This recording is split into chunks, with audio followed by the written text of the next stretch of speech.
welcome to Zero Cost Gardening. I'm Sharky Mahalo. This is Fiona, the urban farm pup, and we're here to say Happy Earth Day. We hope you're having an awesome Earth Day. We spent a lot of time outside.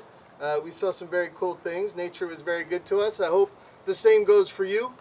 We got a short video today, just a couple things that you can do to celebrate Earth Day and nature. Gardening is all about getting in touch with nature. We used to be completely in line with nature. It depended on us, I like to think, but we definitely depended on it. That was hundreds and thousands of years ago, and something went wrong. Technology happened, and our gardening practices went so far away from nature that lots of times they're actually harmful. And the way we grow food commercially it's unbelievable. Nature is a system. It's got everything figured out. It's easy, it's simple, it's almost perfect. And the way we do it is we destroy that system. We tear it all down, and then we feed supplements. So anyway, today we're going to talk about just a couple of simple things that you can do to get you in touch with nature, in the garden or just in your life in general. The earth, all this nature, gardening, the plants, it's an amazing gift, and we don't deserve it. It was just given to us. Whatever your beliefs are, it doesn't matter, because the fact is we didn't earn it. It was just here. We came into the world, and there was dirt, and there were seeds, and there was sun, and there was water and soil.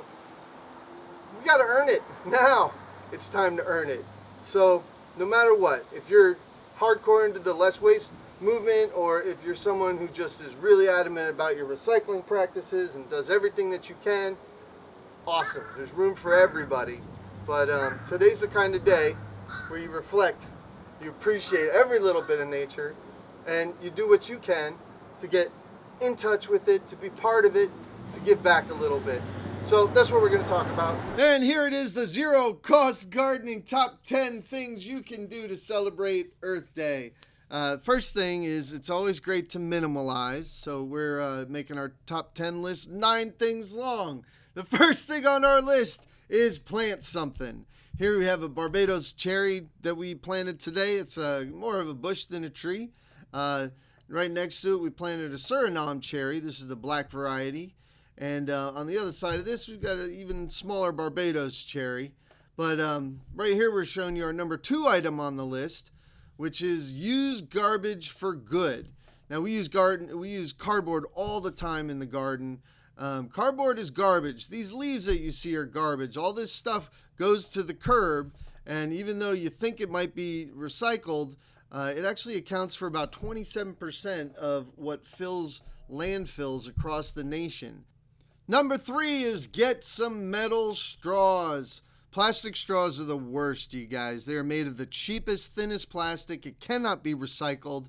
It doesn't break down. Get some metal straws. It's a slight habit change that does a world of difference. The next thing on our list, number 4, is shred your household waste. Now, we got this shredder. I think it was about $50 off Amazon. We put paper plates through it. We put paper bowls. We rarely use our nice china anymore because this stuff is gold in the garden. You can see our cardboard boxes from Amazon. They all get shredded. The worms love this. This is worm bait. If you put it under a tree, a couple days later, you're going to have worms in there feasting on it. So shred your garbage.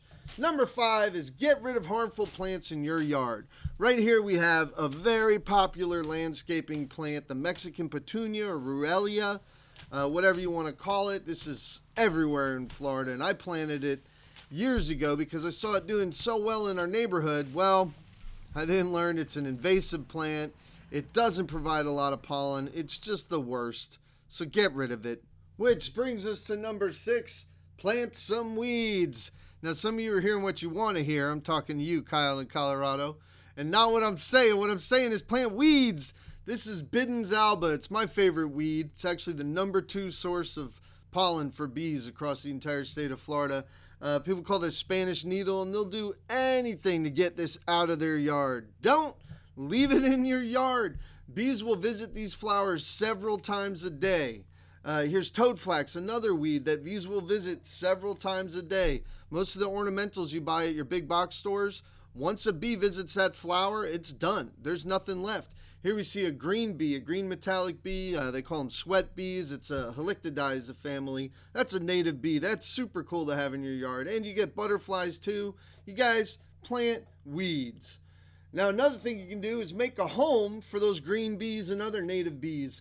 Take a log, drill some holes in it. You want to drill 3 inches deep and 8 inches deep. Mix it up. They want a little bit of everything. Don't drill too many holes. Don't buy the commercial ones you see at the stores. They're made out of bamboo and they've got too many holes, which is harmful for the bees because there's just mold and mildew and it's too wet. And you end up getting all the bees stuck together sick.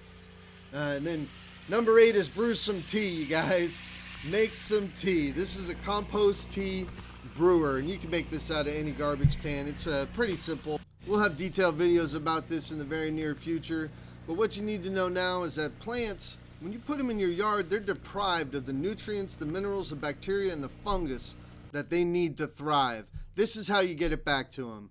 You put molasses in the tea, it feeds the bacteria. Liquid fish fertilizer, that feeds bacteria, it feeds fungal, it feeds everything.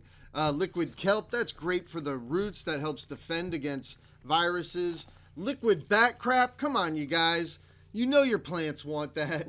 If you don't want to have an aerator, you can just take a 5-gallon bucket, fill it with some leaves. This was filled to the brim about 2 weeks ago. Fill it up with water and just put a lid on it. After about 2 weeks, the leaves will break down, and this is liquid gold. This is an anaerobic liquid compost tea, and it is also awesome for your plants. And that brings us to our very last item, you guys. Number 9. Very important. On Earth Day, what you need to do is go find a tree and give it a hug. Guys, happy Earth Day. Do hug your trees. We don't know that. We know they respond positively to music and to talking. Maybe hugs will make them fruit. Who knows? Don't nail an iron nail into the trunk. Give it a hug. And remember, as my Aunt Patty would say, happy Earth Day, everybody. What a great time to celebrate.